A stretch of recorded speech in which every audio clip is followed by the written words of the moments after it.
Hello everyone. Welcome to the amazing recap content. If you enjoy the videos, don't forget to click the like button and subscribe. Now let's dive in and start the recap. After the heartbroken moment, a soft crying sound echoed from the corner. Maury, curious and concerned, hurriedly followed the voice, hoping to find his friend. When he spotted her, he instinctively wanted to approach, but she snapped, "Go away!" Maury's heart sank. He desperately wanted to comfort her but felt lost.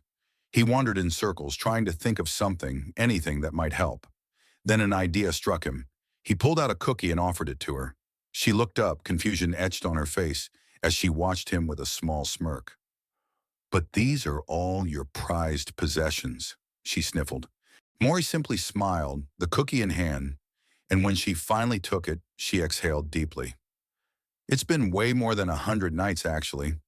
Maybe my mom thought I couldn't count that high," she whispered, tears brimming in her eyes. "I'm alone now." Seeing her sadness, Maury leaned closer, and slowly a smile began to spread across her face. "Are you sure it's okay for me to eat this?" she asked, doubt clouding her voice. Meanwhile, Miko, their other friend, was secretly drooling, eager for a taste of the cookie too. The girls' laughter broke through the heaviness of the moment, and soon they were both examining the letter Maury had received from his patron. "You can't read, right?" she asked with a teasing grin, leaning in closer. Maury shook his head, unsure of what the letter said. The girl looked puzzled as she read the simple message, just a hello. "Oh my God, that's it?" she exclaimed, bewildered. But Maury noticed a flower that had fallen from the letter and decided to keep it. Later that night, as he lay in bed, he sniffed the delicate petals, feeling as if he were surrounded by a garden filled with fresh scents. He inhaled deeply until sleep finally took him. Morning arrived, and one of the teachers called out to Maury. "Lucky you," she said, gesturing toward a pile of gifts stacked high. The little girl gasped in amazement, her eyes wide with wonder. "Look at all these presents," she exclaimed, quickly checking the letters attached to them. They all seemed rather simple. "Maury, I wonder who your patron is," she mused. "And why did they give you so many gifts? Maybe they're super duper rich. Or maybe there's a different reason. Adults are usually extra nice to you when they feel bad." Under the big tree, they started working on the laundry. Maury was stepping on clothes and someone shouted, "Look! My toes are all wrinkly." "Whoa!" another voice echoed. The girl rolled her eyes. "What's so cool about that?" But Maury was fascinated by the bubbles forming as he stepped on the clothes. Lost in his excitement, he began to step faster, creating more suds. The girl noticed and called out, "Maury, are you having fun there? Careful, you're getting the suds everywhere."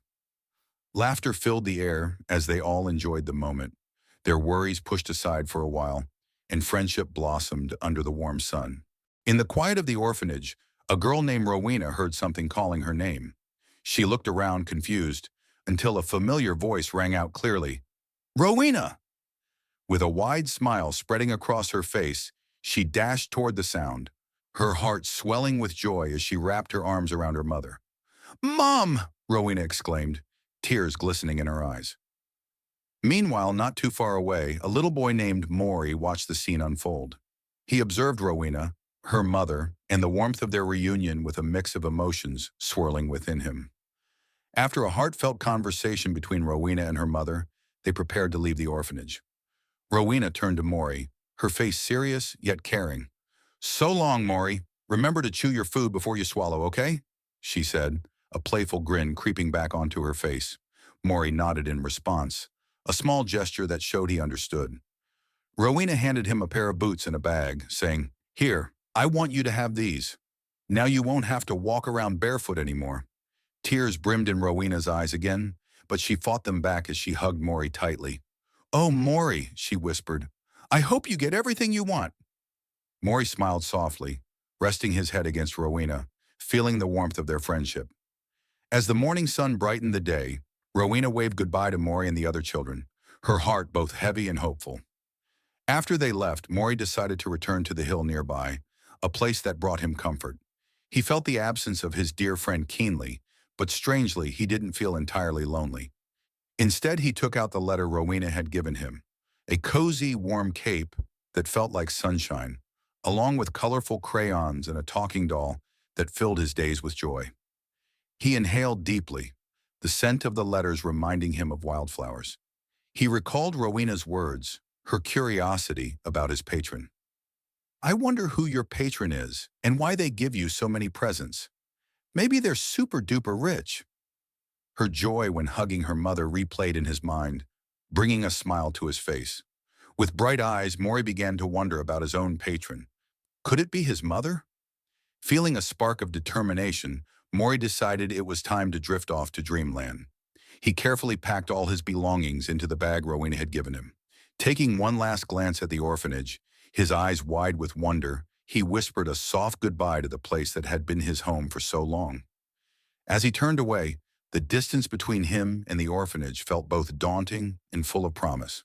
Thank you for watching. Stay tuned for the next chapter recap. Don't forget to subscribe and click the notification bell so you won't miss it.